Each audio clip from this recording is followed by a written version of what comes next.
Hi friends, നമസ്കാരം. Big boss season 6 അപ്ഡേറ്റ്സുമായിട്ടാണ് ഞാൻ വന്നിരിക്കുന്നത്. ബിഗ് ബോസ് സീസൺ 6 മാർച്ച് 10 ആരംഭിക്കുകയാണ്.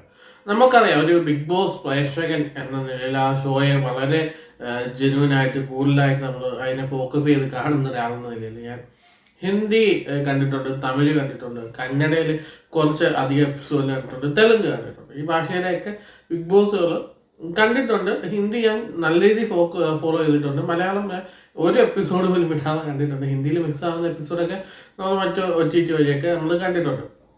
തമിഴും അങ്ങനെ തന്നെയാണ്. തമിഴ് ലാസ്റ്റ് പോലും ഹോട്ട്സ്റ്റാർ വഴിയാണ് ഞാൻ കണ്ടത്. അപ്പോൾ നമ്മളെ സംബന്ധിച്ച് മലയാളത്തിൽ നമുക്ക് ഒരുപാട് പ്രതീക്ഷകളുണ്ട്. കാരണം ഇപ്പോൾ ഒരു കോമണൈസിന് വേണ്ടി വലിയൊരു അനൗൺസ്മെന്റ് നടത്തി, ഒരുപാട് എൻട്രീസ് വന്നു.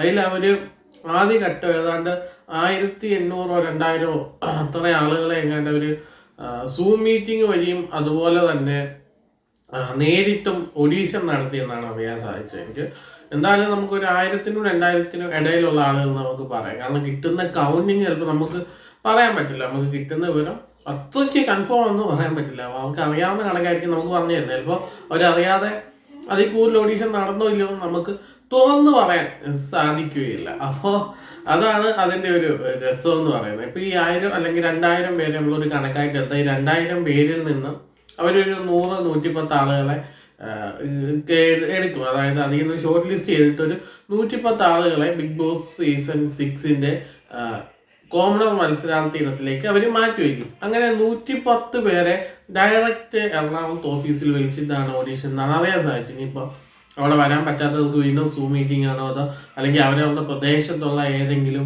ഓഫീസുകളിലോ അല്ലെങ്കിൽ ഹോട്ടലുകളിലോ വെച്ചിട്ട് ഒരു ഓഡീഷൻ നടത്തുമെന്നുള്ള കാര്യം നമുക്കിപ്പോൾ പറയാൻ പറ്റില്ല. എന്തായാലും നിലവിൽ അറിഞ്ഞത് കൊച്ചിയിലെ ഓഫീസിൽ വെച്ച് സെക്കൻഡ് ഓഡീഷൻ ഉണ്ടാകുമെന്നാണ് നമുക്കറിയാൻ സാധിക്കുന്നത്. അതിൽ നിന്ന് ഈ 110 പേരെ ഇന്റർവ്യൂ ചെയ്ത് അതിൽ നിന്ന് മികച്ചതെന്ന് അവർക്ക് തോന്നുന്ന 10 പേരെ സെലക്ട് ചെയ്ത് ആ 10 പേർക്ക് ഒരിക്കൽ ഒരു ലാസ്റ്റ് ഓഡീഷൻ കൂടി നടത്തി. ആ ഓഡീഷനിൽ സൈക്കോളജിക്കൽ ടെസ്റ്റും കാര്യങ്ങളും ഒക്കെ ഉണ്ടാവുമെന്നാണ് അറിയാൻ സാധിക്കുന്നത്. അതിൽ നിന്ന് ഒരു 2 പേരെ ഫൈനലായിട്ട് ഒരു 2 പേരെ ഒരു മെയിൽ ഒരു ഫീമെയിൽ മത്സരാർത്ഥിയെ സെലക്ട് ചെയ്യും എന്നാണ് നമ്മളിപ്പോൾ അറിയുന്നത്. അവസാനമായിട്ട് നമുക്ക് ഈ കോമണൈസ് ഓഡീഷനുമായിട്ട് ബന്ധപ്പെട്ട് നമ്മൾ അറിയുന്നത് ഈ 2 പേര് ഒന്നൊരു മെയിലും ഒന്നൊരു ഫീമെയിലും ആയിരിക്കും. അവരായിരിക്കും ഏറ്റവും കൂടുതൽ ഹൗസിനെ ഇളക്കി മറിക്കാൻ സാധ്യത എന്നാണ് ഞാൻ വിലയിരുത്തുന്നത്. കാരണം ബാക്കിയുള്ള സെലിബ്രിറ്റീസിനെയൊക്കെ നമ്മൾ കണ്ടവരുണ്ടാവും, നമ്മൾ ചെറുതായിട്ട് അറിഞ്ഞവരുണ്ടാവും. അവരുടെയൊക്കെ സ്വഭാവങ്ങളും കാര്യങ്ങളും ഒക്കെ നമുക്ക് സോഷ്യൽ മീഡിയയിൽ നിന്ന് കിട്ടും. പക്ഷേ ഈ കോമണൈസിനെ നമുക്ക് ഒരിക്കലും മനസ്സിലാക്കാൻ സാധിക്കില്ല. കാരണം അവർ പുതിയതായിട്ട് ഇതിലേക്ക് വരികയാണ്. അവരെക്കുറിച്ച് ഒരു വിവരങ്ങളും നമ്മുടെ കയ്യിൽ നേരത്തെ ഇല്ല. കാരണം ഇപ്പോൾ എല്ലാ മത്സരാർത്ഥികളും പൊസിഷൻ ലിസ്റ്റ് നോക്കും. ഇപ്പോൾ ഞാൻ ഈ സംസാരിക്കുന്ന സമയത്ത് തന്നെ കൺഫേം ആയ 3-4 പേരുണ്ട്. നമ്മൾ ആ പേരുകൾ ഒരുപാട് തവണ പറഞ്ഞിട്ടുള്ളതാണ്. അപ്പോൾ ആ 4 പേര് തീർച്ചയായിട്ടും ഇതിലേക്ക് നോക്കുമെന്നുള്ള കാര്യത്തിൽ യാതൊരു സംശയമില്ല. അവർ ചെക്ക് ചെയ്യും എന്താണ് സംഭവിച്ചിട്ടുള്ളത്, അല്ലെങ്കിൽ ആരൊക്കെയാണ് വരാൻ സാധ്യതയുള്ളത്, ഈ വരാൻ സാധ്യതയുള്ളവരുടെ സ്വഭാവം എങ്ങനെയായിരിക്കും. അവരുടെ സോഷ്യൽ മീഡിയ പേജസുകൾ അവർ ചെക്ക് ചെയ്യും. അവരെക്കുറിച്ച് മറ്റുള്ള ആളുകളിൽ നിന്ന് കിട്ടുന്ന വിവരങ്ങൾ സ്വീകരിക്കുന്ന ഇയാൾ ഇങ്ങനെയാണ്, അപ്പോൾ ഇയാളോട് നമുക്ക് ഇങ്ങനെ പെരുമാറാം, അവരോട് അങ്ങനെ പെരുമാറാമെന്ന് പഠിച്ചിട്ടൊക്കെ ആയിരിക്കും ഇവരിത് ഒരു റിസർച്ചൊക്കെ നടത്തി എല്ലാവരും പ്ലാനൊക്കെ ആയിട്ട് തന്നെ ആയിരിക്കും വരുന്നത്. ആ പ്ലാനൊന്നും അവിടെ വർക്കൗട്ട് ആവത്തില്ല. നമ്മൾ വിചാരിക്കുന്നതിൻ്റെ അപ്പുറത്തെ സ്വഭാവമുള്ളവരായിരിക്കും വരുന്നത്. നല്ലൊരു 10-20 പേര് കാണും. പിന്നെ വൈറ്റ് കാർഡ് എൻട്രീസ് കാണും. വൈറ്റ് കാർഡ് പോകുന്നത് ഇപ്പോൾ തമിഴിൽ ജയിച്ചൊരു വൈറ്റ് കാർഡായിട്ട് വന്ന ആളാണ്, ഒരു മത്സരാർത്ഥിയാണ്. ഇവർ മിക്കവാറും TVയിലൊക്കെ കണ്ട് പഠിച്ചിട്ട് അത് നന്നായിട്ട് പ്ലാൻ ചെയ്ത് പോയിട്ട് അത് അവിടെ അപ്ലൈ ചെയ്ത് വിജയിപ്പിക്കണം. എന്നാൽ മാത്രമേ ഒരു വിജയിയാവാൻ സാധിക്കുകയുള്ളൂ. അപ്പോൾ ഇതൊക്കെയാണ് സംഭവം. അപ്പോൾ നമ്മൾ കോമണൈസുമായിട്ട് ബന്ധപ്പെട്ട് 2 പേരുണ്ടാവും. ഇപ്പോൾ ഒരു 1800-2000 പേരോളം ഏതാണ്ട് ഓഡീഷൻ കഴിഞ്ഞു. അതിൽ നിന്നൊരു 110-ലേക്ക് എത്തും. 110-ൽ നിന്ന് 10-ലേക്ക് എത്തും. 10-ൽ നിന്ന് 2-ലേക്ക് എത്തും എന്നാണ് അറിയാൻ സാധിക്കുന്നത്.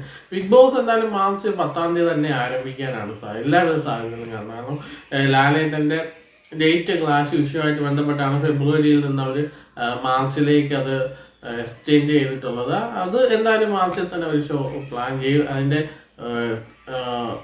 പുതിയ പ്രോമോ ഉടൻ തന്നെ വരും. അതുപോലെ അതിൻ്റെ സ്പോൺസർ പ്രോമോ ഒക്കെ വരും. കാരണം എല്ലാ സീസണും ഓരോ ബിഗ് ബോസിനും ഓരോ ടൈറ്റിൽ സ്പോൺസേഴ്സ് ഉണ്ടാവും. ആ ടൈറ്റിൽ സ്പോൺസേഴ്സിൻ്റെ പ്രൊമോ ഉൾപ്പെടെ ഉടൻ വരുമെന്നാണ് അറിയാൻ സാധിക്കുന്നത്. എന്തായാലും ലാലേട്ടൻ്റെ പ്രൊമോയുടെ ഷൂട്ട് കഴിഞ്ഞാണ്. അപ്പോൾ ലാലേട്ടൻ്റെ പ്രൊമോയും ഉടൻ തന്നെ ഒരു പുറത്ത് വിടുന്നതായിരിക്കും. അപ്പോൾ ബിഗ് ബോസ് അപ്ഡേഷനുമായിട്ട് ഏറ്റവും വലിയ അപ്ഡേഷൻ ഇതൊക്കെയാണ് നമുക്ക് പറഞ്ഞു തരാനുള്ളത്. ഇനി എന്തായാലും മത്സരാർത്ഥി ലിസ്റ്റുമായിട്ട് അടുത്തൊരു ബിഗ് ബോസ് അപ്ഡേഷൻ വീഡിയോ ആയിട്ട് വീണ്ടും വരാം.